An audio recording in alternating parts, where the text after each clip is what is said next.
presidente, inicio prestando um esclarecimento. Um esclarecimento que é feito considerados os menos avisados, aqueles que não atuam na área do direito. O inquérito, ora em exame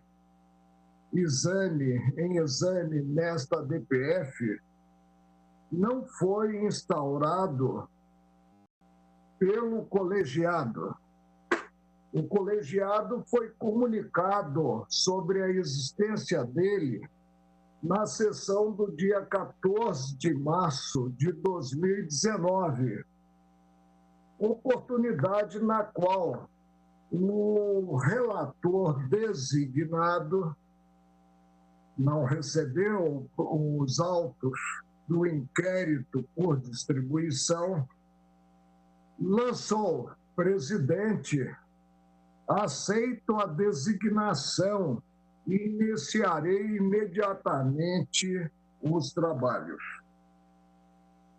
Qual é o teor do ato praticado pela presidência?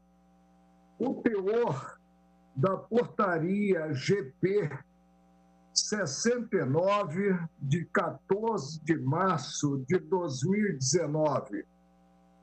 Ei-lo, o presidente do Supremo Tribunal Federal, no uso de suas atribuições que lhe confere o regimento interno, considerando que velar pela intangibilidade das prerrogativas do Supremo Tribunal Federal e dos seus membros, é atribuição regimental do presidente da Corte. Agradeço a Vossa Excelência pelo zelo. Artigo 13, inciso 1, considerando a existência de notícias fraudulentas, fake news, denunciações caluniosas, ameaças e infrações revestidas de ânimos caluniante, difamante, injuriante, que atingem a honorabilidade e a segurança do Supremo Tribunal Federal, de seus membros e familiares, resolve, nos termos do artigo 43 e seguintes do Regimento Interno, instaurar inquérito para apuração dos fatos e infrações correspondentes em toda a sua dimensão. Designo, vou repetir o vocábulo, designo para a condução do feito o eminente ministro Alexandre de Moraes, e poderá requerer à presidência a estrutura material e de pessoal necessária para a respectiva condução. Então, presidente, o inquérito resultou de um ato individual. Em momento algum, o surgimento passou pelo crivo do colegiado. Presidente, em direito, o meio justifica o fim. Jamais o fim justifica o meio utilizado. E sabemos nós que há uma diferença marcante, consideradas as atuações do particular e a atuação do administrador, do servidor, e todos nós somos servidores de nossos semelhantes. Enquanto o particular pode fazer tudo que não esteja proibido em lei, o administrador somente pode fazer o que está autorizado em lei. E também essa benção geral, que toda concentração de poder é perniciosa, que os órgãos da administração atuam em áreas previamente estabelecidas. E, com isso, se tem homenageado, se tem observado o sistema de freios e contrapesos. Colhe o presidente certas passagens de parecer de um grande jurista paranaense. Parecer que proporcionou ao Colégio de Presidentes dos Institutos dos Advogados do Brasil, o professor, o mestre de tantos mestres, René Ariel Dott. O que fez ver Sua Excelência nesse parecer? Vou ler 2 trechos desse parecer. O Supremo Tribunal Federal, como um dos poderes da República, não pode estar infenso às manifestações críticas dos cidadãos pelas várias modalidades da liberdade de expressão. A propósito, a revogada Lei de Imprensa 5.250, de 9 de fevereiro de 1967, continha um dispositivo excludente de ilicitude que pode ser invocado pelas vias ou pela via analógica. Artigo 27. Não constituem abusos no exercício da liberdade de manifestação do pensamento e de informação. 1. A opinião desfavorável da crítica literária, artística, científica e desportiva, salvo quando inequívoca a intenção de injuriar ou difamar. Prossegue o nosso mestre René Ariel Dott. As manifestações populares e pacíficas contra a instituição do Supremo Tribunal Federal, como um dos poderes políticos, não podem ser consideradas como ilícitos penais contra a honra, máxime porque inúmeras decisões manifestamente contrárias ao princípio estabelecido na Lei de Introdução às Normas do Direito Brasileiro, artigo 5º, na aplicação da lei, o juiz atenderá aos fins sociais a que ela se dirige e às exigências do bem comum. O mesmo professor René Ariel Dott, nesse parecer a que me referi, ressalta o poder judiciário no Estado democrático de direito, jurado pelo 1º artigo de nossa lei fundamental, assim como o executivo e o legislativo. Houve aqui um erro de grafia, saiu judiciário, mas é legislativo. Jamais poderá deixar de ouvir a voz das ruas como elementar expressão da liberdade de crítica, ainda que envolta em palavras, gestos ou sinais grosseiros.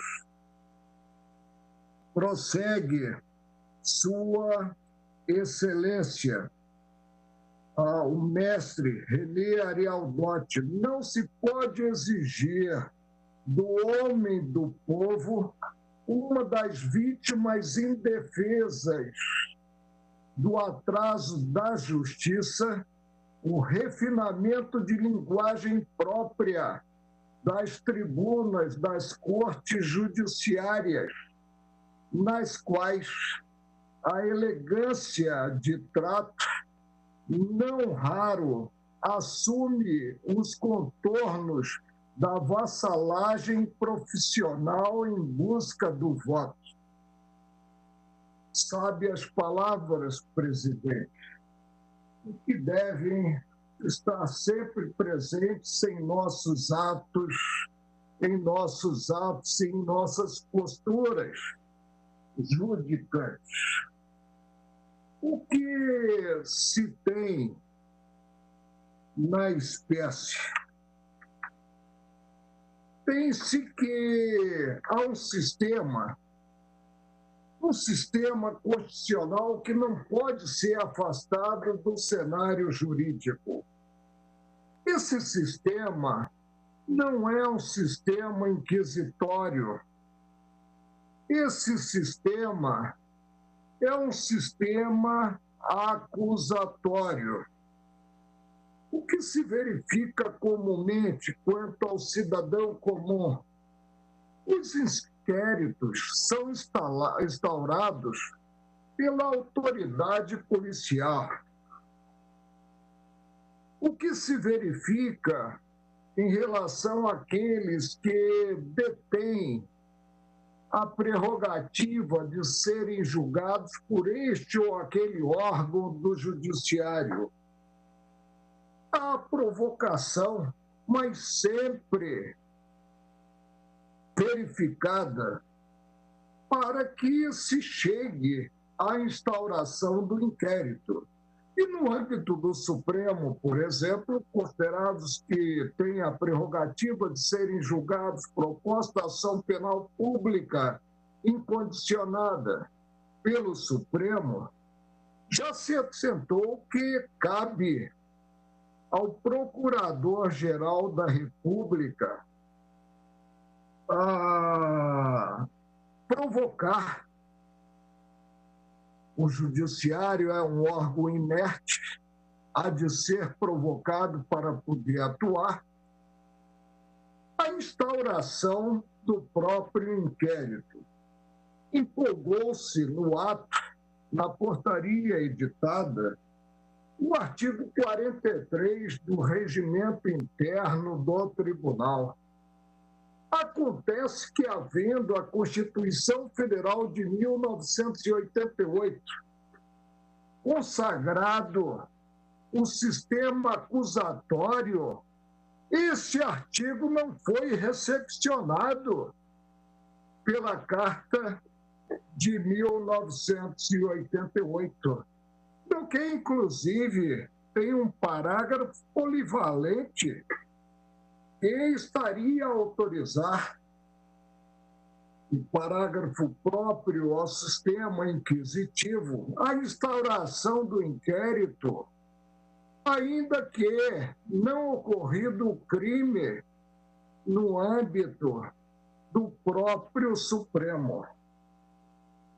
O que ocorreu agora, ultimamente, no episódio do folgatório, considerado que veiculado por aquele que soltou sobre o Supremo inúmeros foguetes. Vossa Excelência, como incumbia fazer, oficiou ao Procurador-Geral da República para as providências que Sua Excelência entender devidas, observando, portanto, o sistema acusatório. Órgão judiciário não consubstancia o Estado acusador e nem se diga que essa visão não é própria ao Supremo. Reporto-me, presidente, artigo do professor Adilson Abreu Dallari, publicado em um sítio jurídico consagrado Conjur. Supremo não é sinônimo de absoluto. É um dos poderes, integra um dos poderes da República. Por isso mesmo, presidente, ao oficiar no caso, a minha ex-colega de UNB, a minha ex-colega de trabalho no Tribunal Superior do Trabalho, doutora Raquel Elias Ferreira, e assim a conheci antes do casamento, depois tomou o apelido do marido, ou seja, o Dodger, e hoje não há essa obrigação no Código Civil, inclusive o marido pode tomar os apelidos da mulher por livre e espontânea vontade, teve oportunidade de pronunciar-se no inquérito 4.781, o momentoso inquérito 4.781, afronta ao sistema penal acusatório instituído pela Constituição. O inquérito 4.781, em matéria de competência para instauração e condução, fere o sistema penal acusatório instituído na Constituição de 1988 em seus pilares fundamentais. Com efeito, a Constituição de 1988, ao estabelecer o primado da democracia, também instituiu o sistema penal acusatório e um conjunto de garantias individuais necessárias para assegurar um julgamento penal justo como juiz natural. E aqui o colega relator deste inquérito aceitou a designação verificada, passando a encerrar um verdadeiro juízo de exceção, a anterioridade da lei penal, o contraditório, a ampla defesa, o habeas corpus e o devido processo legal. A expressão máxima, mas não única, do sistema penal acusatório está contida no artigo 129, inciso 1 da Constituição, que separa nítida e inexoravelmente as funções de acusar e julgar. E aqui o inquérito foi instaurado logo pela vítima do que assacado, e julgar, até então passíveis de serem acumuladas pelo juiz, ao atribuir privativamente ao Ministério Público a titularidade da ação penal pública. Não é pouco.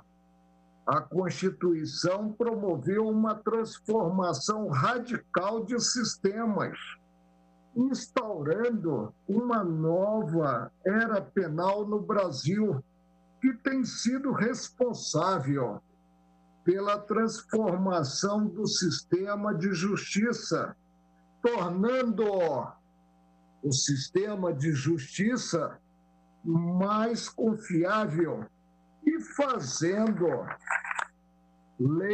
a lei valer para todos. E aí eu não concordo, presidente, com um artigo seguinte, publicado pelo professor Adilson Abreu Dallari, no mesmo sítio jurídico Conjur, em que ele diz: todos são iguais perante a lei, exceto os 11 brasileiros do Supremo. Pelo menos eu me considero igual aos cidadãos em geral. De fato, embora o sistema penal acusatório seja marcado por diversos princípios, o principal deles é que o órgão estatal responsável pela acusação necessariamente não será responsável pelo julgamento. Foi o que eu disse. Não pode a vítima instaurar inquérito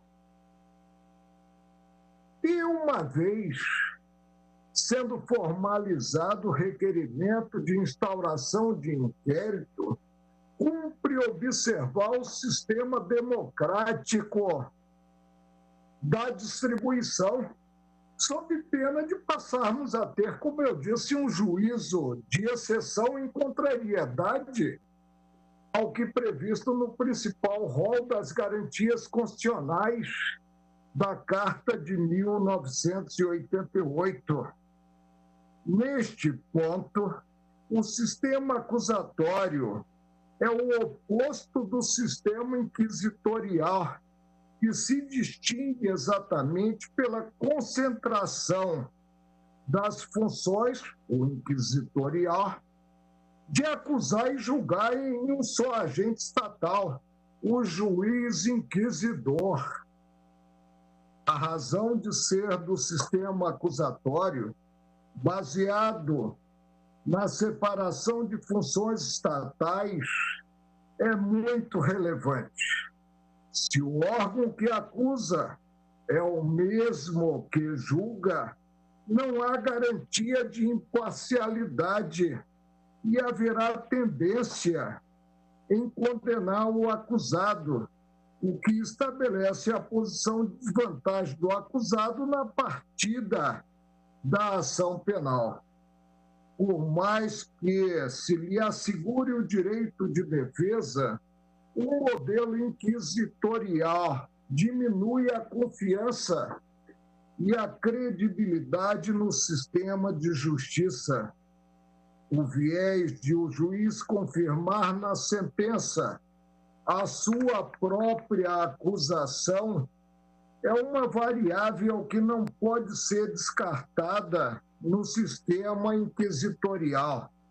Daí logo se percebe que a finalidade que alimenta o sistema acusatório é a necessidade de se garantir que investigados e acusados em processo penal, e Tornag costumava dizer que inquérito é processo penal e não como nós normalmente rotulamos autos de inquérito, sejam julgados por um juiz neutro e imparcial, livre de pré-compreensões decorrentes da sua prévia atividade de preparar a investigação ou a acusação. Afrânio Silva Jardim adverte com propriedade, a nosso juízo, os princípios mais importantes para o processo penal moderno são da imparcialidade do juiz e do contraditório. Pode-se mesmo dizer que os demais princípios nada mais são do que consectários lógicos destes dois princípios. Assim, o princípio da demanda ou iniciativa das partes, próprio do sistema acusatório, decorre da indispensável neutralidade do órgão julgador. Sem ela, toda a atividade jurisdicional restará viciada. Por esse motivo, a tendência é retirar do Poder Judiciário qualquer função persecutória, e o inquérito é embrião da persecução criminal propriamente dita, devendo a atividade probatória do juiz ficar restrita à instrução criminal, a si mesmo supletivamente ao atuar das partes. Prossegue a doutora Raquel Elias Ferreira Dodger, em homenagem à Sua Excelência, para que o princípio central que anima o sistema acusatório seja realmente alcançado, garantir julgamentos por juízes imparciais e neutros, não basta que o juiz que julgue não seja o mesmo que acuse, é necessário também que o juiz que julgue não seja o mesmo que investigue os fatos que, a seguir, constarão da acusação. É que o juiz que investiga se vincula, e a emoção está presente na vida de todos nós. Se vincula, ainda que inconscientemente, aos resultados da sua investigação, o que lhe diminui a capacidade de avaliar com distanciamento a acusação posteriormente feita por outro órgão. Justamente por isso, um pilar do sistema penal acusatório é a baliza de que juízes devem se manter distantes da fase pré-processual de coleta de provas necessárias à formação da opinio delicti e à formulação da acusação, nela atuando apenas quando provocados pelas partes. O que se dá, por exemplo, estamos cansados de proceder assim, quando a situação concreta requer um ato de constrição contra possível envolvido. Aí sim, cabe, mesmo assim, por provocação e não iniciativa do órgão, cabe ao judiciário atuar. Princípio do ne procedate e o dex de ofício. E ainda assim, apenas para decidir questões legais, como eu acabo de antecipar, jamais para análise da linha investigativa ou da conveniência ou oportunidade na produção probatória, como decorrência desse pilar central do sistema acusatório, para que o sistema processual penal seja genuinamente acusatório, magistrados não devem instaurar, sem prévia provocação dos órgãos de persecução penal, e na fase de investigação, magistrados não devem ter iniciativa probatória. Os meios justificam o fim, não o fim, os meios. Cabendo nessa atividade ao órgão de acusação no Brasil, a teor da Constituição Federal, o Ministério Público, destinatário da prova produzida. Descumpridos tais preceitos, traços do sistema inquisitorial revelam-se enodoando o sistema penal acusatório. É precisamente o que ocorre, disse Sua Excelência, no inquérito 4.781, cuja instauração foi feita por magistrado e cuja condição investigatória está sendo feita por magistrado sem participação do Ministério Público, em afronta à Constituição e ao sistema acusatório, e prossegue versando a instauração de ofício do inquérito e abordando a problemática, para mim, seríssima, o fato de se ter escolhido a dedo. Eu não aceitaria essa relatoria. O relator do inquérito, sem observância do sistema democrático da distribuição, Presidente, estamos diante de um inquérito natimorto e ante as achegas verificadas depois de instaurado, diria mesmo um inquérito do fim do mundo sem limites. Peço vênia, presidente, a maioria acachapante já formada de 8 votos para dissentir. E o faço acolhendo